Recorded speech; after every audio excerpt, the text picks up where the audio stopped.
Hello students, સંસ્કૃતમાં lesson number 16 અજેયઃ સહ ભવિષ્યતિ એ આપણે અત્યારે શીખીએ છીએ. અજેયઃ અનવિન્સિબલ, સહ હી ભવિષ્યતિ will become, he will become invincible. તે અજેય બને છે, વિજયી બને છે, એવી વાત અહીંયા કરવામાં આવી છે. Text book page number 64.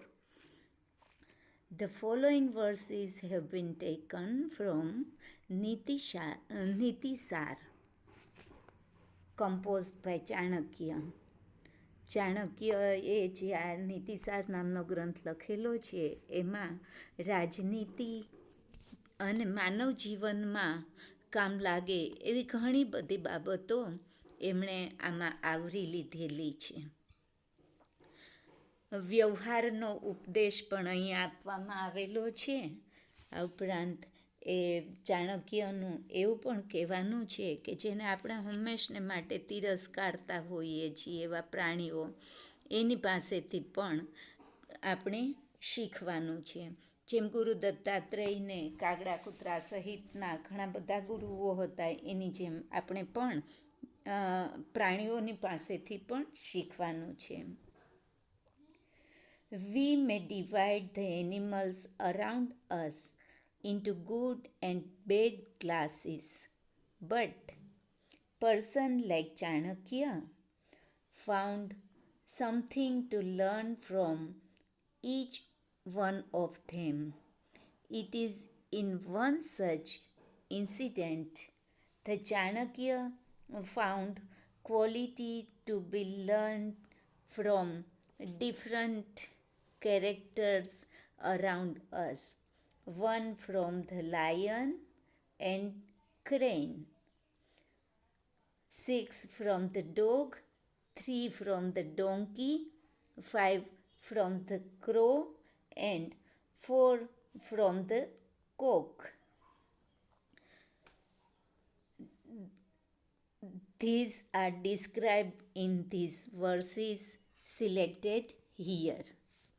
આપણે જો આ બધા જે શીખવા માટેના ગુણો આપેલા છે પ્રાણીઓમાંથી, એને જો બરાબર શીખીએ, આ 20 ગુણોને જો આપણે બરાબર જાણી લઈએ અને આપણા જીવનમાં અને વ્યવહારમાં એનું આચરણ કરીએ તો આપણે હંમેશા અજેય બની જઈએ છીએ એવી વાત આમાં કરવામાં આવી છે. અને પ્રાણીઓની આપણે ઉપેક્ષા કરવાને બદલે તેમની પાસેથી માર્ગદર્શન મેળવવું જોઈએ એવું પણ આ પાઠ દ્વારા આપણને જાણવા મળે છે. તો જોઈએ આપણે પહેલો શ્લોક. સિંહાદેકમ બકાદેકમ ષટ શૂનઃ ત્રીણિ ગર્દભાત વાયસાત પંચ શિક્ષેત ચ ચત્વારી કુક્કુટાદપી. હવે કોની પાસેથી શું શીખવાનું છે? સિંહાદેકમ, one should learn one thing from the lion. સિંહાદેકમ, બરોબર. તો સિંહાત પ્લસ એકમ આ સંધિ છે. સિંહાત તખોડો કરવાનો પ્લસ એકમ. બકાદેકમ, તો અહીંયા પણ બકાત પ્લસ એકમ, આમ ત કરી નાખવાનો, બકાત, બરોબર. એવી જ રીતે સિંહાત એકમ, બરોબર. બકાત એકમ, બક મીન્સ ક્રેન, બગલો, બરોબર. One from a crane. ષટ શૂનઃ, ષટ મીન્સ 6 ફ્રોમ ધ શૂનઃ ડોગ. ત્રીણી ગર્દભાત, ગર્દભ મીન્સ ડોંકી, ફ્રોમ ડોંકી 6, બરાબર. 6 ફ્રોમ ધ ડોંકી. વાયસાત પંચ, વાયસ મીન્સ ક્રો, વાયસ સિમિલર વર્ડ કાકહ, બરાબર. 3 from the donkey and 5 from the crow. શિક્ષેત પ્લસ ચ, શિક્ષેત ચ છે ને તો શિક્ષેત તખોડો કરવાનો, શિક્ષેત પ્લસ ચ. એન્ડ ચત્વારી મીન્સ 4. કુક્કુટાદપી, કુક્કુટાત પ્લસ અપી, કુક્કુટ means cock. And 4 things from the cock also, અપી also. બરાબર. One should learn one thing from a lion, 1 from a crane, 6 from the dog, 3 from the donkey, and 5 from the crow, and 4 things from the cock also. એટલે આપણે આ બધાની પાસેથી કાંઈક નહીં કાંઈક શીખવાનું છે. ઓકે, લાયન પાસેથી 1. તો આપણે જોઈએ પહેલા શ્લોકમાં શું કીધું છે એની પાસેથી શીખવાનું. આપણે હંમેશા એવું જ માનતા હોઈએ કે પ્રાણીઓ એ તો આવા છે, સાવ ગધેડા જેવો છે એમ કહીએ, પણ આની અંદર આપણે માણસે ગધેડા પાસેથી પણ 3 શીખવાના છે. એમ કે શટ શું ન, 6 ફ્રોમ ધ ડોગ, તો કૂતરા જેવો છે કહીએ તો કોક તો મારવા દોડે, પણ કૂતરાની પાસેથી 6 ગુણ એવા છે કે જે આપણે શીખવા જોઈએ. બરાબર. તો આમાં કોઈ પણ ભગવાનનું સર્જન કોઈ પણ નકામું નથી, બધાની પાસે કાંઈક નહીં ને કાંઈક અલગતા છે. પ્રભુતમલ્પમ કાર્યમ વા યો નરઃ કર્તુમિચ્છતિ સર્વારંભેન તત્કુર્યાત સિંહાદેકમ પ્રકીર્તિતમ, સિંહાત પ્લસ એકમ. બરાબર. પ્રભુતમ પ્લસ અલ્પમ કાર્યમ. બરાબર. પ્રભુતમ અલ્પમ કાર્યમ. જો પ્રભુતમ એટલે બિગ, અલ્પમ શોર્ટ, બરાબર, સ્મોલ. તો પ્રભુતમ અને અલ્પમ એકબીજાનું વિરોધી છે. બરાબર, વિરુદ્ધાર્થી શબ્દ છે, ઓપોઝિટ વર્ડ્સ. પછી કર્તુમ ઈચ્છતિ, તો કર્તુમ પ્લસ ઈચ્છતિ એ પણ આપણે સંધિ છે. કર્તુમ પ્લસ ઈચ્છતિ. બરાબર. કર્તુમ ઈચ્છતિ. યહ નરઃ, જે માણસ, અ મેન who desire to, કર્તુમ ઈચ્છતિ. બરાબર. desire to do a small or big work. પ્રભુતમ અલ્પમ કાર્યમ, small or big work, should do it making an all out effort. અથવા તો હોલ હાર્ટેડલી કોઈ પણ કામ કરીએ તો પૂરું મન દઈને હોલ હાર્ટેડલી કરવાનું છે. A man who desire to do a small or big work should do it making an all out effort. પછીનું શું છે? સર્વારંભેન તત્કુર્યાત. બરાબર, હોલ હાર્ટેડલી. સિંહાદેકમ પ્રકીર્તિતમ, this is said to be the thing that one should learn from the lion. Sinhadekam. This is said to be the thing from the lion. We should learn from lion. શું શીખવાનું છે એની પાસેથી? કે કોઈ પણ નાનું કે મોટું કામ કરવું હોય તો એ હોલ હાર્ટેડલી કરવું જોઈએ.